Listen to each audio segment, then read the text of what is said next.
Menjadi seorang pemimpin itu tidak pernah mudah.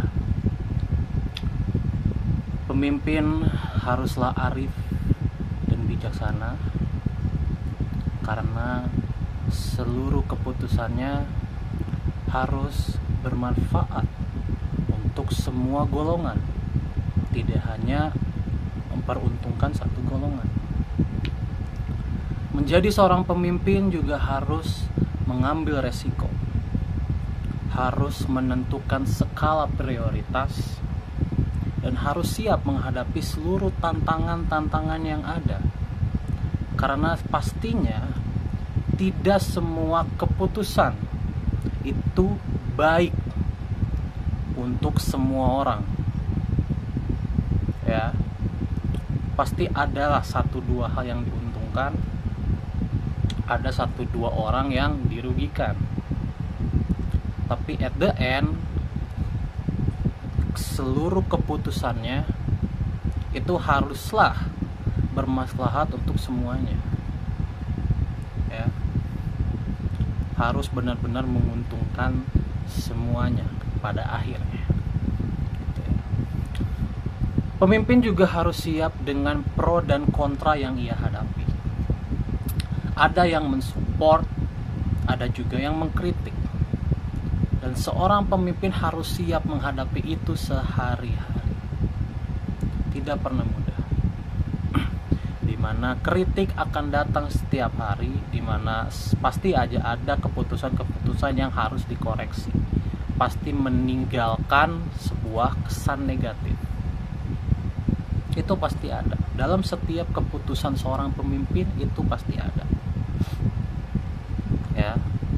Dan itu bisa membuat pemimpin lebih baik kalau pemimpinnya menyikapi pro dan kontra ini dengan bijaksana. Ya, baik lagi ke poin 1. Dan seorang pemimpin haruslah menjadi seorang panutan. Karena seorang pemimpin akan menjadi representatif daerahnya atau kelompoknya.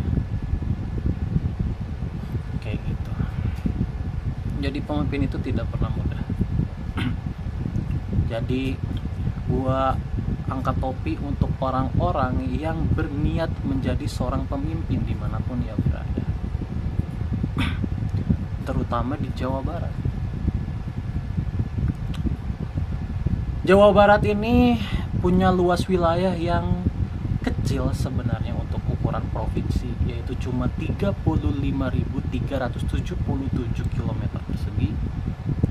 Tetapi Jawa Barat adalah provinsi dengan penduduk terbanyak di Indonesia dan salah satu yang terbanyak di dunia,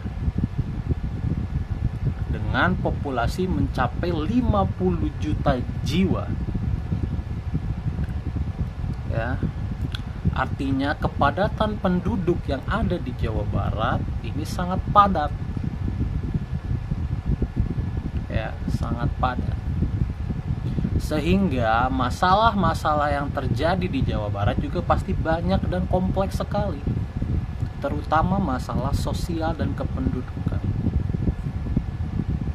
Jadi menjadi pemimpin Jawa Barat itu tidak pernah mudah, dengan segala masalah yang timbul gitu ya.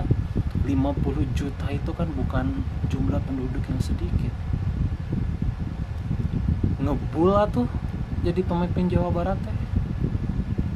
Pasti ngebul otak, ada masalah di sana, ada masalah di sini, terangges-angges gitu. Tidak habis-habis masalah. Gitu ya. Dan itu yang sekarang sedang dihadapi oleh Gubernur Jawa Barat periode sekarang, yaitu Kang Deddy Mulyadi.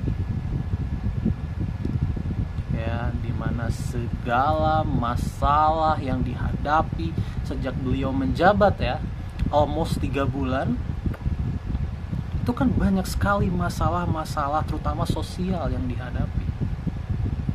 Kalau kita lihat ya, mulai dari penggusuran ya, dimana Kang Deddy harus mengambil resiko, tidak disukai pro dan kontra karena menggusur rumah-rumah yang ada di bantaran sungai supaya banjir itu tidak terjadi lagi. Itu kan salah satu keputusan beresiko yang harus diambil oleh Kang Deddy Mulyadi. Belum keputusan-keputusan yang lainnya yang juga mengundang pro dan kontra. Contoh, ingin memberantas preman di Jawa Barat. Dan yang paling lagi viral sekarang itu adalah memasukkan siswa-siswa nakal Jawa Barat ke Barak TNI. Kan itu pasti menuai pro dan kontra. Tapi sebagai pemimpin haruslah mengambil resiko, dan itu yang dilakukan oleh Kang Deddy Mulyadi. Ya. Sebagai seorang pemimpin, gue udah pernah bilang di video sebelumnya tentang apa itu seorang pemimpin menurut Uchiha Itachi, yang menurut gue seluruh pemimpin ini harus mengetahui hal ini, bahwa ketika lu membebankan seluruh masalah di pundak lu sendirian, maka lu akan gagal sebagai pemimpin. Tetapi jika lu membiarkan orang lain membantumu, membiarkan orang lain mensupport lu, membagikan beban itu kepada orang-orang, ya, rakyat-rakyat kalau di Jawa Barat, berarti ketika orang-orang suportif dengan seluruh keputusan yang lu lakukan, program kerja yang lu lakukan, maka lu akan berhasil sebagai pemimpin. Ya. Jadi kuncinya adalah membagi beban. Seperti itu. Dan menurut gua, Kang Deddy Mulyadi ini akan berhasil sebagai Gubernur Jawa Barat. Kenapa? Karena support yang diberikan oleh masyarakat Jawa Barat itu sangat besar kepada dia, sehingga pada akhirnya beban-beban yang ia pikul itu dengan sendirinya terbagi kepada rakyatnya. Kenapa? Karena rakyatnya suportif kepada dirinya. Nah, kenapa hampir seluruh rakyat Jawa Barat bisa suportif terhadap Kang Deddy Mulyadi? Kenapa? Gini, gue pakai analogi sedikit kecil ya, analogi yang simple. Ketika kita mengenal seseorang, ya, ketika kita mengenal seseorang, maka kesan kita terhadap orang tersebut tergantung first impressionnya. Benar nggak? Begitupun kita melihat Kang Deddy Mulyadi.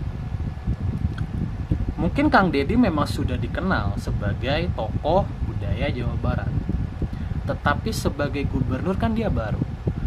Artinya sebagai gubernur dia butuh first impression supaya penduduk Jawa Barat suportif terhadap dirinya.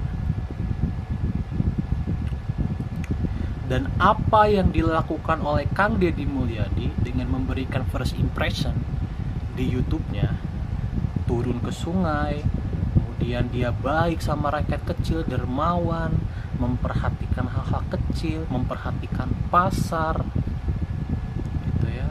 Kemudian pengambil keputusan yang arif dan bijaksana, gitu ya. Kemudian peka dengan banjir dan segala macam. Kesan itulah yang membuat Kang Deddy Mulyadi sekarang mendapat support yang begitu besar dari rakyat Jawa Barat. Ya, jadi kuncinya itu ada dua. Kunci kenapa Kang Deddy Mulyadi sekarang mendapat support yang besar dari rakyat Jawa Barat. Yang pertama, karena dia adalah orang baik, dermawan, ya, tidak aneh-aneh. Ya, sebagai pemimpin dia adalah pemimpin yang baik. Dan yang kedua, nah ini yang penting, karena dia mempublikasikan kegiatan baiknya lewat YouTube-nya, sehingga atensi dari masyarakat Jawa Barat ini besar. Karena sekali lagi, rakyat Jawa Barat itu kan ada 50 juta. Nggak mungkin Kang Deddy datangin satu-satu kan untuk menarik simpati. Dia butuh jembatan, dan YouTube-nya itu adalah jembatan dia untuk berkomunikasi dengan rakyatnya. Jadi YouTube itu ternyata berguna untuk kepemimpinan era Pak Deddy Mulyadi. YouTube-nya tuh berguna ternyata. Gitu kan? Jadi segala sindiran tentang gubernur konten dan semacamnya, gue balikan kepada orang yang menyindirnya. Apa yang sudah kalian perbuat, minimal untuk daerah kalian, sekitar kalian? Apa yang udah kalian perbuat? Dan ketika kalian memang sudah berbuat hal baik, ada nggak buktinya? Kan tetap butuh bukti. Rakyat kan harus melihat. Nah, ini yang dilakukan oleh Kang Deddy Mulyadi. Jadi berkat YouTube-nya, dia sekarang mendapatkan atensi dan support yang sangat besar dari rakyat Jawa Barat. Dan dengan support yang besar itu, maka seluruh program kerja, ya, seluruh program kerja dan juga keputusan-keputusan sulit yang mungkin harus diambil oleh Kang Deddy Mulyadi akan menjadi ringan, akan menjadi mudah. Kenapa? Karena support yang besar itu. Support yang besar itu akan menjadi power beliau untuk mengambil keputusan-keputusan sulit. Kenapa bisa besar? Karena YouTube. Karena dia punya YouTube.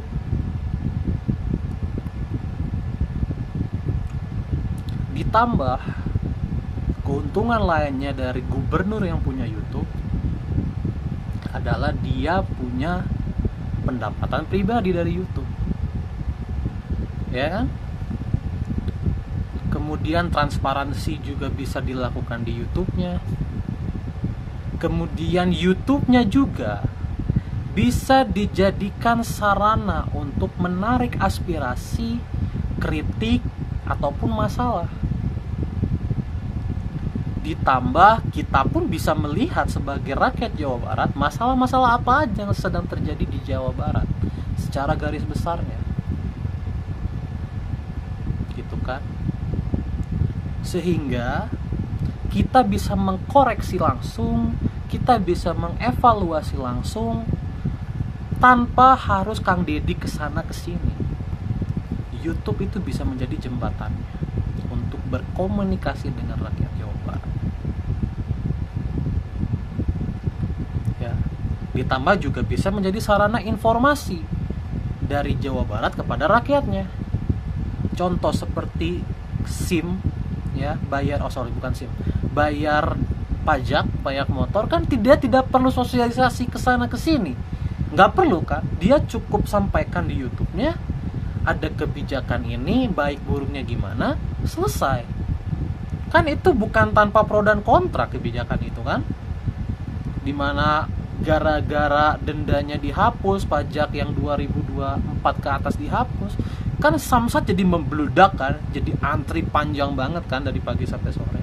Kan itu menjadi salah satu nilai minus dari kebijakan itu.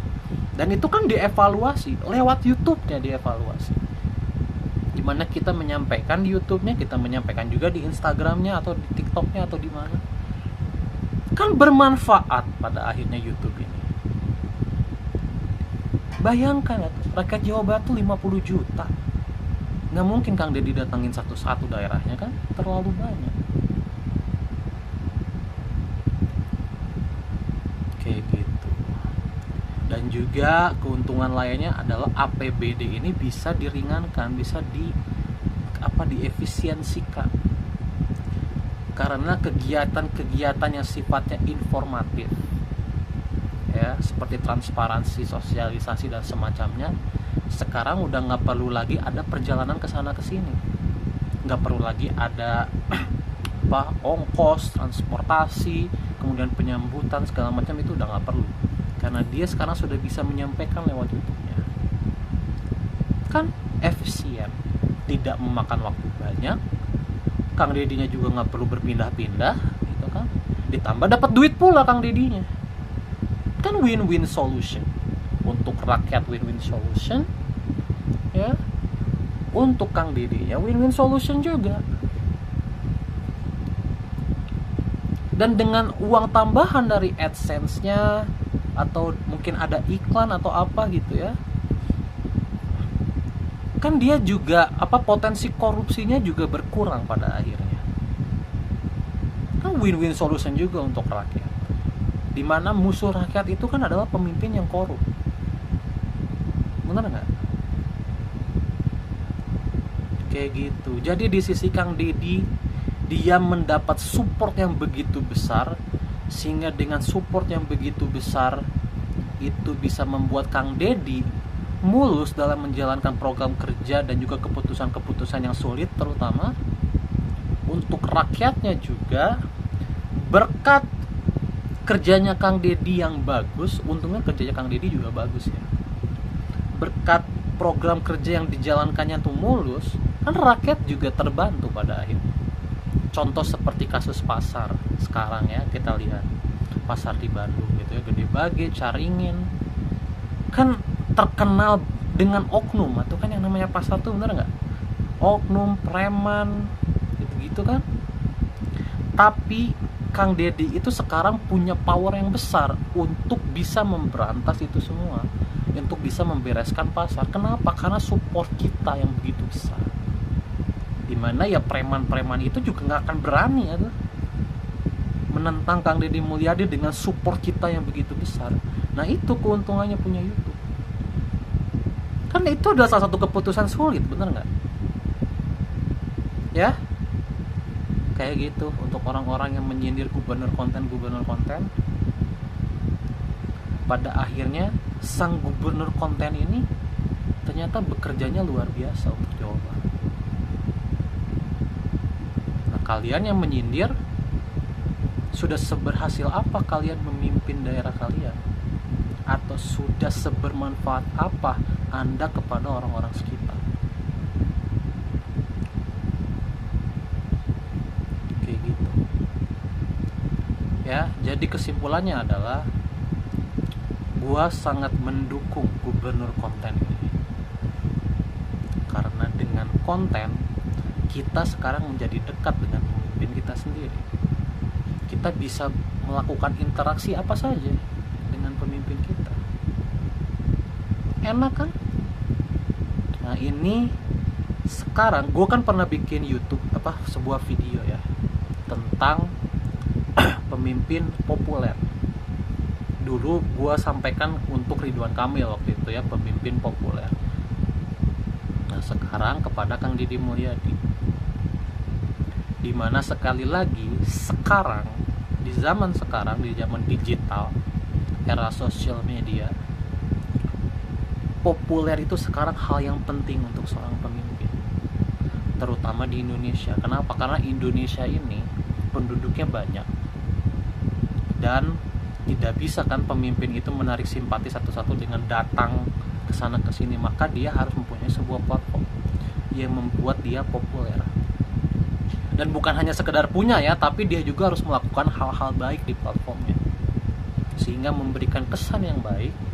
Setelah mendapatkan kesan yang baik, dia akhirnya mendapatkan support yang besar, dan dengan support yang besar itu dia akan mudah memimpin daerah tersebut. Dan itu adalah di zaman sekarang adalah revolusi yang harus dilakukan seorang pemimpin ya. Pemimpin harus adaptif dengan era digital, di mana digitalisasi ini harus dimanfaatkan sebaik-baiknya untuk mempermudah, mengefisiensikan segala hal. Kayak gitu. Maka segala hal yang sekarang dilakukan oleh Kang Deddy Mulyadi, saya support 100%. Dan Dan saya setuju dengan cara Kang Deddy Mulyadi sekarang punya YouTube, kemudian melakukan hal-hal baik di YouTube-nya, karena sekarang harus seperti itu pemimpin di Indonesia. Ya,